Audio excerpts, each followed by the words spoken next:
굿모닝 365 통바이블 시간입니다.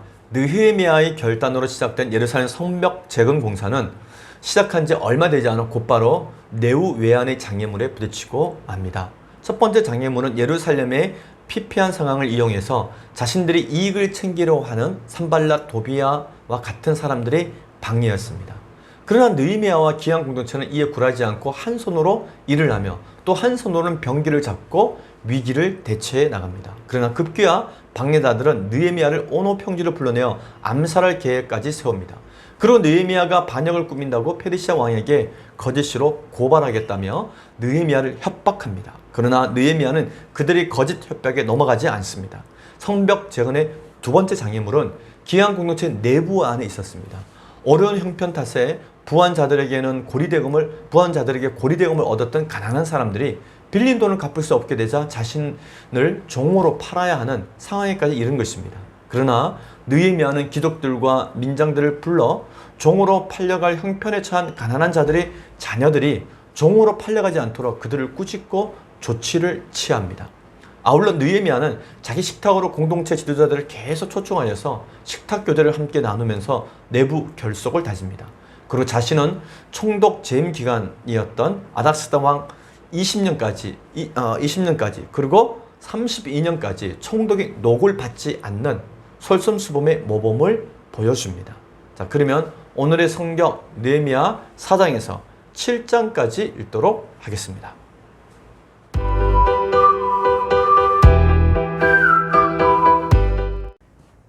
제277일 느헤미야 4장. 산발랏이 우리가 성을 건축한다 함을 듣고 크게 분노하여 유다 사람들을 비웃으며 자기 형제들과 사마리아 군대 앞에서 일러 말하되 이 미약한 유다 사람들이 하는 일이 무엇인가? 스스로 견고하게 하려는가? 제사를 드리려는가? 하루의 일을 마치려는가? 불탄 돌을 흙 무더기에서 다시 일으키려는가 하고 암몬 사람 도비야는 곁에 있다가 이르되 그들이 건축하는 돌 성벽은 여우가 올라가도 곧 무너지리라 하더라. 우리 하나님이여 들으시옵소서. 우리가 업신여김을 당하나이다. 원하건대 그들이 욕하는 것을 자기들의 머리에 돌리사 노략거리가 되어 이방에 사로잡히게 하시고 주 앞에서 그들의 악을 덮어두지 마시며 그들의 죄를 도말하지 마옵소서. 그들이 건축하는 자 앞에서 주를 노하시게 하였음이니이다 하고 이에 우리가 성을 건축하여 전부가 연결되고 높이가 절반에 이르렀으니 이는 백성이 마음 들여 일을 하였음이니라. 산발랏과 도비야와 아라비아 사람들과 암몬 사람들과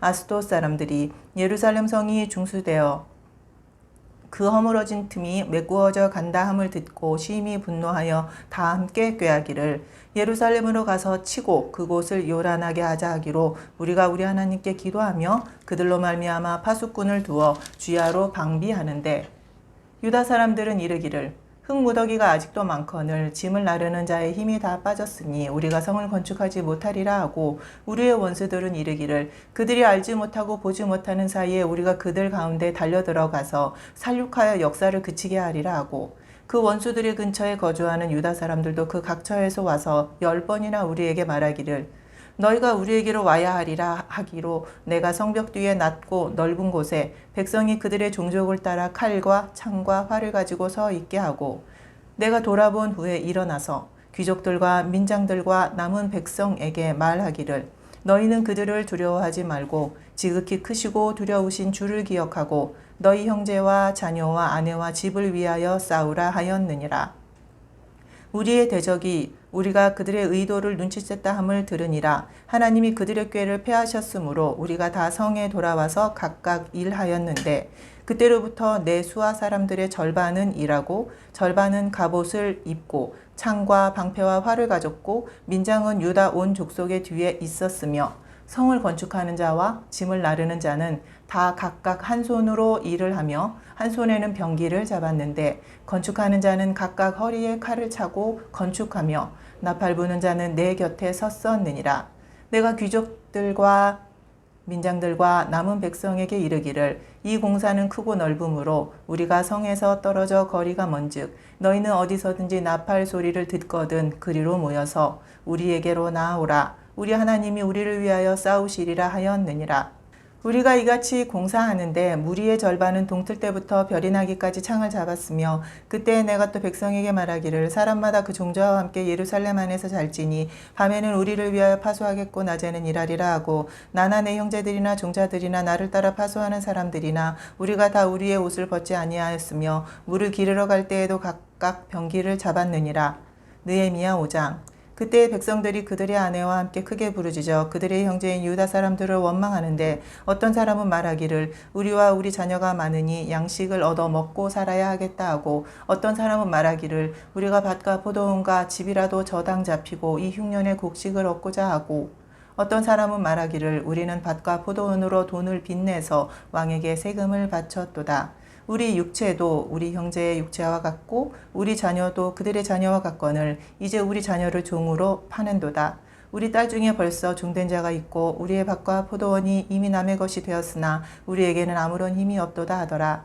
내가 백성의 부르짖음과 이런 말을 듣고 크게 노하였으나 깊이 생각하고 귀족들과 민장들을 꾸짖어 그들에게 이르기를 너희가 각기 형제에게 높은 이자를 취하는도다 하고 대화를 열고 그들을 쳐서 그들에게 이르기를 우리는 이방인의 손에 팔린 우리 형제 유다 사람들을 우리의 힘을 다하여 도로 찾았거늘 너희는 너희 형제를 팔고자 하느냐 더구나 우리의 손에 팔리게 하겠느냐 하매 그들이 잠잠하여 말이 없기로 내가 또 이르기를 너희의 소행이 좋지 못하도다. 우리의 대적 이방 사람의 비방을 생각하고 우리 하나님을 경외하는 가운데 행할 것이 아니냐. 나와 내 형제와 종자들도 역시 돈과 양식을 백성에게 꾸어 주었거니와 우리가 그 이자 받기를 그치자. 그런즉 너희는 그들에게 오늘이라도 그들의 밭과 포도원과 감람원과 집이며 너희가 꾸어준 돈이나 양식이나 새 포도주나 기름의 100분의 1을 돌려보내라 하였더니 그들이 말하기를 우리가 당신의 말씀대로 행하여 돌려보내고 그들에게서 아무것도 요구하지 아니하리이다 하기로 내가 제사장들을 불러 그들에게 그 말대로 행하겠다고 맹세하게 하고 내가 옷자락을 털며 이르기를 이 말대로 행하지 아니하는 자는 모두 하나님이 또한 이와 같이 그 집과 산업에서 털어버리실지니 그는 곧 이렇게 털려서 빈손이 될지로다 하며 회중이 다 아멘하고 여호와를 찬송하고 백성들이 그 말한 대로 행하였느니라. 또한 유다 땅 총독으로 세움을 받은 때 곧 아닥사스다 왕 제20년부터 제32년까지 12년 동안은 나와 내 형제들이 총독의 녹을 먹지 아니하였느니라.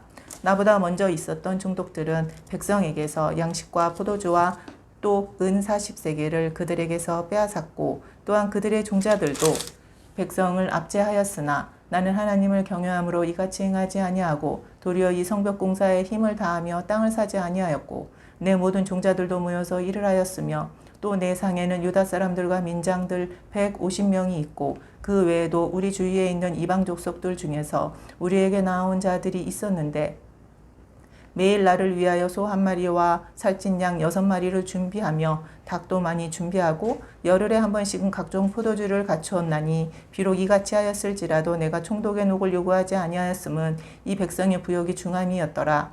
내 하나님이여 내가 이 백성을 위하여 행한 모든 일을 기억하사 내게 은혜를 베푸시옵소서.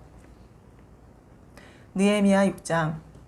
산발락과 도비아와 아라비아 사람 게셈과 그 나머지 우리의 원수들이 내가 성벽을 건축하여 허물어진 틈을 남기지 아니하였다 함을 들었는데 그때는 내가 아직 성문에 문짝을 달지 못한 때였더라. 산발락과 게셈이 내게 사람을 보내어 이르기를 오라 우리가 오노 평지 한 촌에서 서로 만나자 하니 실상은 나를 해하고자 함이었더라.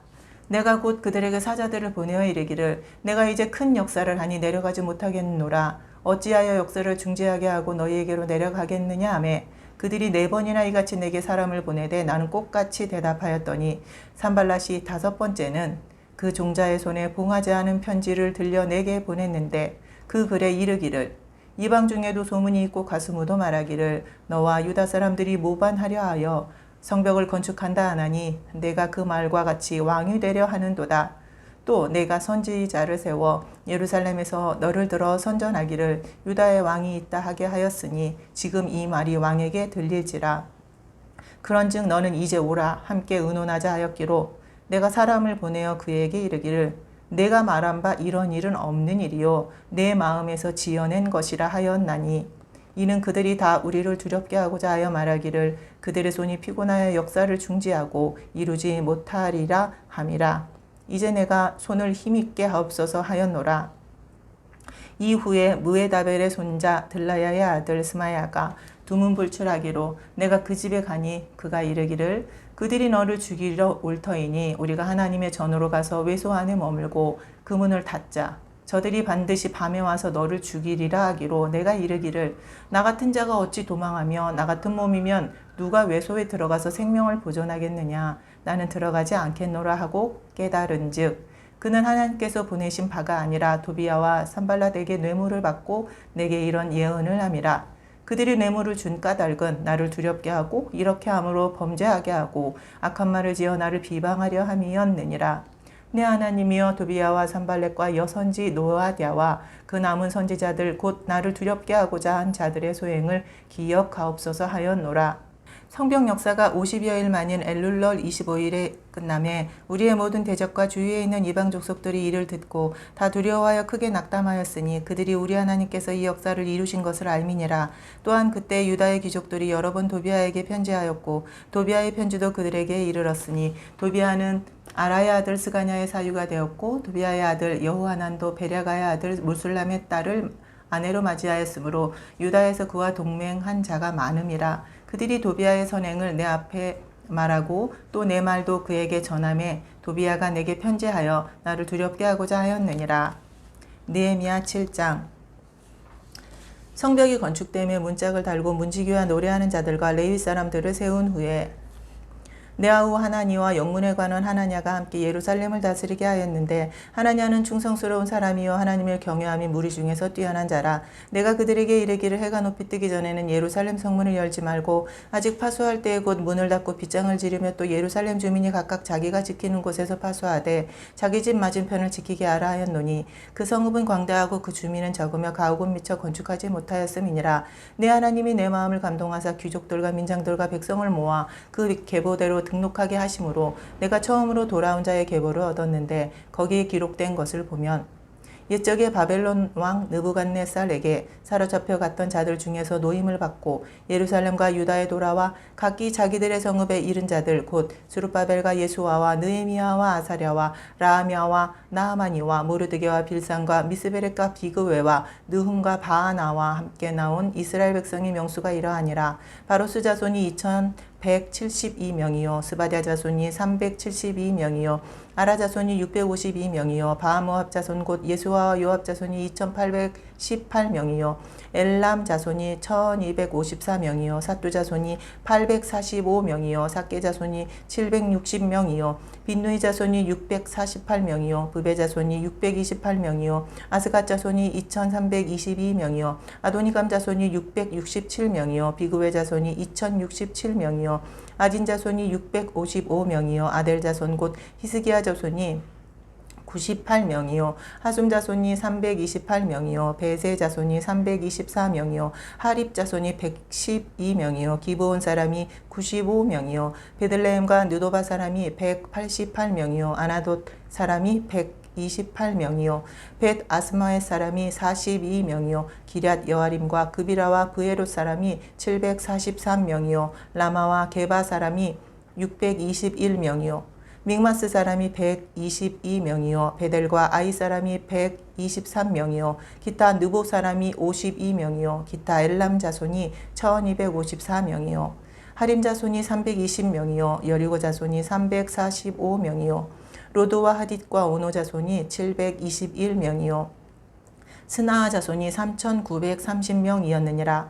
제사장들은 예수아의 집 여다야 자손이 973명이요 임멜 자손이 1052명이요 바수울 자손이 1247명이요 하림 자손이 1017명이었느니라.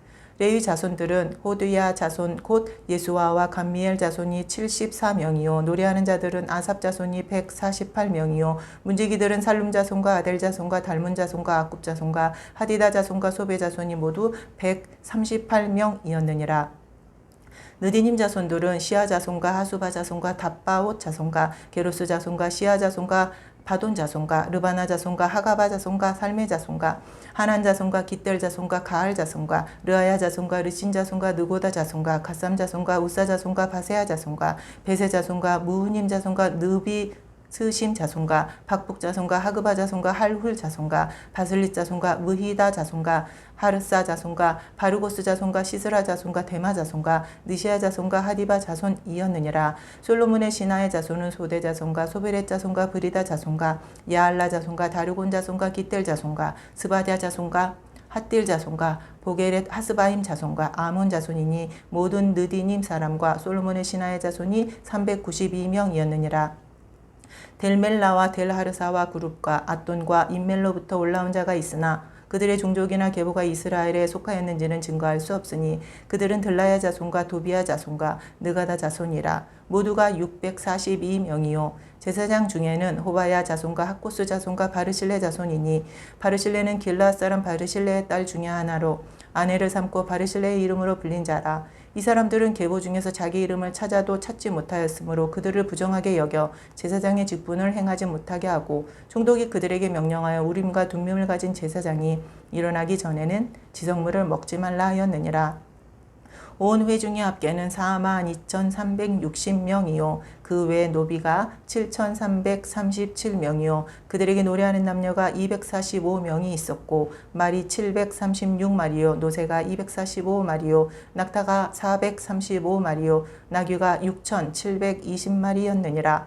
어떤 족장들은 역사를 위하여 부조하였고 총독은 금 1,000드라크마와 대접 50과 제사장의 의복 530벌을 보물 곳간에 드렸고 또 어떤 족장들은 금 2만 드라크마와 은 2,200만회를 역사 곳간에 드렸고 그 나머지 백성은 금 2만 드라크마와 은 2,000만회와 제사장의 의복 67벌을 드렸느니라.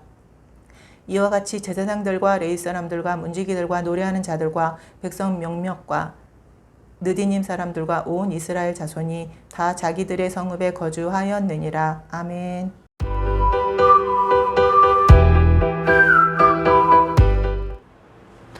오늘 읽은 본문의 말씀을 4가지 포인트로 정리해 보겠습니다. 첫 번째 포인트.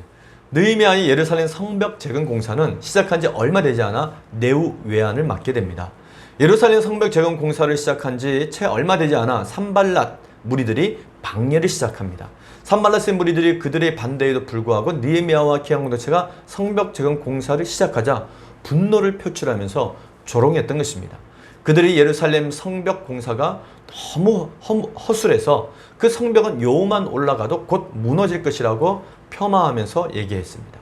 그러나 산발랏 무리들이 조롱해도 느헤미야는 하나님께 기도하면서 성벽 재건 공사를 묵묵히 더 열심히 진행했습니다. 그러자 산발랏 무리들이 이번에는 무력을 동원해서 성벽 공사를 방해하려 합니다.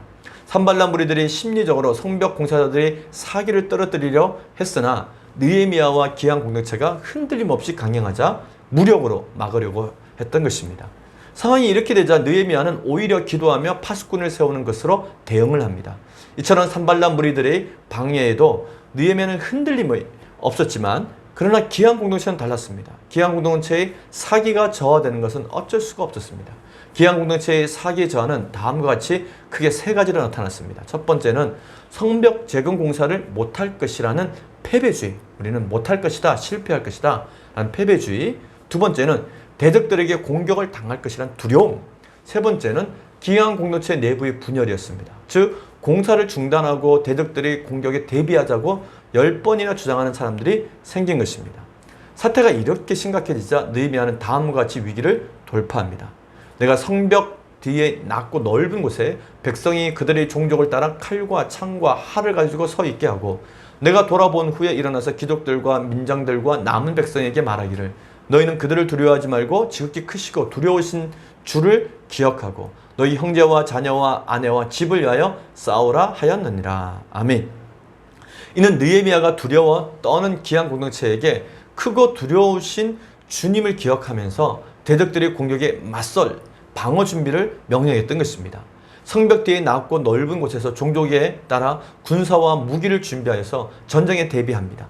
그러자 산발랏의 무리들이 결국 방해하는 일을 포기하고 맙니다.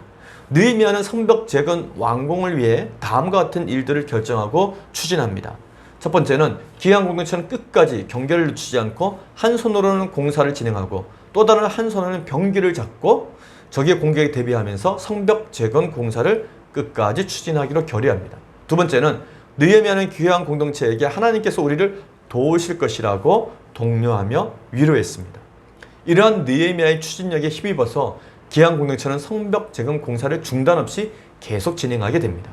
이처럼 성벽 재건 공사를 동틀 때부터 별이 나기까지 계속되었고요. 이로 인해서 그들은 공사 현장에 머무르며 교대로 근무해야만 했습니다. 그리고 공사를 하면서도 항상 대적의 위험에 대비해 경계태세를 늦추지 않았습니다. 그만큼 산발랏을 포함한 반대 세력들의 방해가 실로 대단했던 것입니다. 그들은 공사장에 와서 반낮 없이 소란을 피우는 것은 예사일이었고 무력으로 공사에 가담한 사람들을 죽이기까지 하면서 공사를 중단시키기 위해서 온갖 악한 일을 서슴지 않고 자행했던 것입니다. 그래서 느헤미야는 기한 공동체에게 창과 칼과 활을 가지고 성벽 주변을 지키게 했으며 오히려 두려워 떠는 귀족들을 안심시켜야만 했습니다. 그리고 느헤미야는 자기의 종족들 가운데 절반은 갑옷을 입히고 또 완전 무장을 시켜서 공사장 밖을 지키게 했고 백성들의 장로들은 유대 온 족속 뒤에서 안전하게 보호를 했으며 또 공사에 동원된 백성들은 모두 허리에 칼을 차게 했습니다. 또한 느헤미야 바로 곁에 있는 자는 나팔을 가지고 있으면서 공사에 동참하게 했습니다. 그는 여차하면 나팔을 불어서 백성들이 단합해 방해 세력의 전쟁에도 불사할 그런 계획을 갖고 정말 죽음을 각오하는 각오를 갖고 공사에 임하고 있었던 것입니다. 그리고 공사가 끝날 때까지 모든 사람을 예루살렘 안에서 자도록 했고요. 또 밤에는 불침번을 세워 철저하게 방어하도록 했습니다. 참 얼마나 어렵고 힘든 공사였겠습니까? 두 번째 포인트, 느헤미야는 제사장나라 거룩한 시민이 결코 해서는 안 되는 두 가지 일, 곧 토지매매와 인신매매를 바로잡습니다. 느헤미야와 귀한 공동체가 산발랏 무리들과 힘겨운 싸움을 하는 와중에 내부에서 큰 문제가 발생합니다. 그것은 가난한 백성들의 부르짖음이었습니다. 이는 가난한 자들이 생활고로 인해 그들의 고통을 호소한 것으로서 결국 귀한 공동체에 누적되어 있었던 사회적 문제가 터진 것이었습니다. 그 문제들은 다음과 같습니다. 첫 번째는 식량이었습니다. 식량이 부족했습니다. 두 번째는 흉년이 들어서 어려웠습니다. 세 번째는 과도한 페르시아 제국의 세금 문제였습니다. 네 번째는 자녀를 종으로 파는 인신매매의 문제였습니다. 이는 제사장나라 거룩한 시민이 결코 해서는 안 되는 일들이었습니다. 제사장나라는 율법으로 토지 매매와 인신매매를 금하고 있기 때문입니다. 기한 공동체 내의 또 다른 문제는 가난한 형제를 돌보지 않는 것이었습니다. 기한 공동체 내에서 이러한 문제가 발생하자 느헤미야가 귀족들과 민장들을 향해 크게 책망합니다. 그리고 대회를 열어서 이 문제를 공론화시킵니다. 느헤미야는 이 대회에서 첫째, 귀족들과 민장들을 공개적으로 책망합니다. 이는 느헤미야가 예루살렘 기한을 위해 애썼던 상황을 설명하면서 형제를 종으로 하는 행위를 강하게 책망했던 것입니다. 그리고 기한 공동체 내에서 이 문제를 해결할 구체적인 방안을 제시하면서 그들을 설득했습니다. 느헤미야는 귀족들과 민장들에게 다음과 같이 제안합니다. 첫 번째, 이자 받기를 그치자. 두 번째, 저당 잡았던 것은 다시 다 돌려주자. 세 번째, 그동안 받은 이자를 돌려주자라는 것이었습니다. 그리고 이에 대해서 순종할 것을 제사장 앞에서 맹세로 확증하게 합니다. 이렇게 느헤미야의 설득을 통해 공동체 내에서 가난한 이들의 고민이 해결되는 장면은 제사장 나라의 제도적 장치 중 하나였던 희년 선포를 방불케 하였습니다. 이런 느헤미야의 꾸짖음을 듣고 귀족들과 민장들이 자신들의 처소를 돌아보고 그 즉시 행동으로 옮깁니다. 자신의 기득권을 포기하고 이웃의 행편을 돌보았다는 것은 느헤미야의 꾸짖음을 기꺼이 달게 받고 약속을 이행하는 지혜로운 모습을 우리에게 보여준 것입니다. 정말로 큰 감동이 됩니다. 세 번째 포인트, 느헤미야는 총독제인 12년 동안 월급을 수령하지 않았으며 또 매일 자기 집에서 150명 이상에게 식사를 대접했습니다. 느헤미야의 뛰어난 리더십에는 헌신이 있었습니다. 첫 번째, 느헤미야는 총독의 월급을 받지 않았습니다. 두 번째, 느헤미야는 이전 총독들처럼 백성들을 수탈하거나 압제하지 않았습니다. 세 번째, 느헤미야는 부정축제를 하지 않았고요. 오히려 자신의 개인 인력까지도 다 동원해서 성벽 재건에 힘을 쏟았습니다. 느헤미야는 개인 경비를 들여서 남자 사람들과 민정 150명 이상의 사람들을 늘 집으로 초대해서 매일 식사로 대접해서 그들을 격려해주고 설득했습니다. 이 즈음에서 우리는 또다시 느헤미야의 기도 내용을 보지 않을 수 없습니다. 내 하나님이여, 내가 이 백성을 위해 행한 모든 일을 기억하사 내게 은혜를 베푸시옵소서. 정말 느헤미야는 헌신적으로 자신을 먼저 헌신하면서 일했습니다. 그래서 이렇게 당당하게 기도할 수 있었던 것입니다. 느헤미야의 기도는 하나님께서 모세를 통해 주신 복의 말씀을 마음에 새겨둔 기도였습니다. 당시의 상황을 자세히 좀 더 살펴보면 느헤미야와 기한 공동체가 힘들게 예루살렘 성벽을 세우기 위해 애를 쓰고 있었는데 그 해에 흉년이 들었던 것입니다. 그래서 가난한 백성들은 곡식을 사기 위해 심지어 자기 자식까지 파는 일이 발생했고요. 그 기회에 부자들은 자신이 부를 늘리기 위해서 오히려 곡식 가격을 높여서 폭리를 취하였습니다. 돈을 빌려주고 엄청난 이자를 받았습니다. 더 큰 부를 이루는 끝없는 탐심이었습니다. 이 문제 또한 느헤미야의 정치력을 시험하는 심판대가 되었습니다. 느헤미야가 이와 같은 보고를 듣고 크게 화를 내면서 기독들과 백성들의 장로들을 꾸짖기 위해서 총독의 고난으로, 페르시아 총독의 고난으로 군민총회를 엽니다. 그러면서 이렇게 어려울 때 오히려 부자들의 기부가 필요함을 역설하고 이자 받는 일을 금지시키고 느헤미야 자신이 먼저 기부에 솔선수범하겠나라고 그의 뜻을 총회에서 공식적으로 밝힙니다. 느헤미야의 이 말은 모든 백성의 가슴에 불을 땡겼고요. 안팎의 어려움을 해결하는 동력이 되었습니다. 그리고 느헤미야는 유대의 총독으로 12년간 월급을 수령하지 않으면서도 자신의 집을 아예 오픈해서 매일 150명 이상의 사람들 초청해 식사로 함께 대접하면서 뜻을 모으고 힘을 합하는 정말 아름다운 총독 공간의 역할을 하게 됩니다. 마지막 네 번째 포인트, 느헤미야의 대적 산발랏의 무리들은 계속해서 예루살렘 성벽 재건을 방해합니다. 산발랏의 무리들은 예루살렘 성벽 재건 방해를 위해 느헤미야를 암살할 계획을 세웁니다.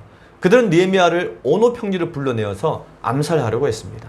그들은 기한 공동체의 지도자인 느헤미야를 죽여 성벽 재건을 무위로 돌리려 했던 것입니다.